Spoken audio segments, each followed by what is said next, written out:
పచ్చని తోట వీక్షకులకి స్వాగతం. క్షమించాలి, ఈ మళ్ళీ కొంచెం ఎక్కువ సమయం తీసుకోవాల్సి వచ్చింది ఈ వీడియోకి. ఇవి మీరు చూస్తున్నది వచ్చేసి పీనట్ బటర్ అంటారు దీన్ని. ఇది మొదటిసారి కాయలు పండినాయి నా తోటలో. ఇవి 2 కాయలు నిలిచాయి ఈ చెట్టుకి. మీరు చూడొచ్చు వెనకాల ఇంకొక చెడి. ఇక్కడ చూడండి, ఇది పూర్తిగా పండింది. నేను గమనించింది ఏంటంటే, ఇది పండడము ఆరంభిస్తే, అంటే మెత్తగా అవ్వడం ఆరంభిస్తే ఒక్క రోజులోనే పూర్తిగా మెత్తగా అయిపోతుంది. మీకు దూరం నుంచి కూడా ఒకసారి చూపిస్తాను చెట్టు ఎంత ఉందో. ఇప్పుడు ఇది దగ్గర దగ్గర ఒక 6.5 అడుగుల ఎత్తు పెరిగింది చెట్టు అయితే బలంగానే ఉంది. ఈ పండు వచ్చేసి నేను ఒక తప్పు చేశాను. కోసే ముందు ఏమైందంటే, నా కెమెరా పిక్చర్ మోడ్లోకి వెళ్ళిపోయింది. అందుకని ఇది మా అబ్బాయి కోసి చూపిస్తున్నాడు మీకు. దీనికి ఇది చూడండి, ఇది రెండోది. ఇది కూడా ఏమైందంటే, తీసే ముందు సరిగ్గా నేను దాన్ని వీడియో మోడ్ నుంచి పిక్చర్ మోడ్లోకి వెళ్ళిపోయింది. కానీ మీకు ఈసారి కోసి చూపిస్తాను ఎలా ఉందో.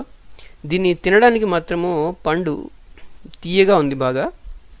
తినడానికి మనకు బయట దొరుకుతాయి కదా, వేరుశనగతో వెన్న అలాగా అమ్ముతారు, న్యూటెల్లా అని. తినడానికి అచ్చు అలానే ఉన్నది. దూరం నుంచి చూస్తే కనుక టమోటో అనుకుంటారు, అలా ఉన్నది.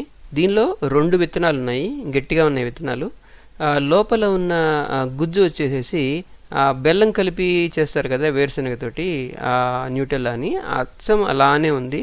తినడానికి కూడా రుచి అంతే ఉంది. మనం కనుక కళ్ళు మూసుకొని తింటే మనము న్యూటెల్లా తింటున్నామనే ఒక అనుభూతి కలుగుతుంది.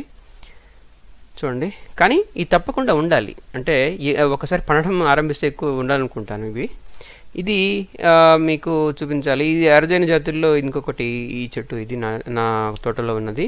ఇది స్ట్రాబెర్రీ జామ. ఇది మొదటిసారి పూలు వేయడము ఆరంభించింది. అందుకని మీకు చూపిద్దామని దీన్ని కూడా ఈ వీడియోలో జత చేశాను. సుమారుగా ఒక 20-30 దాకా పువ్వులు అయితే వచ్చి ఉన్నాయి. తెల్లగా చూశారు కదా. చూడటానికి ఆకారం, అంటే పువ్వు ఆకారము కూడా సుమారుగా జామలానే ఉంది. కానీ ఆకులు మాత్రం మీకు జామ ఆకుల్లాగా అనిపించవు.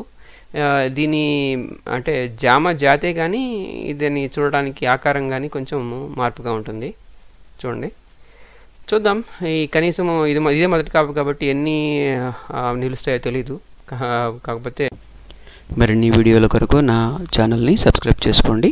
ధన్యవాదాలు.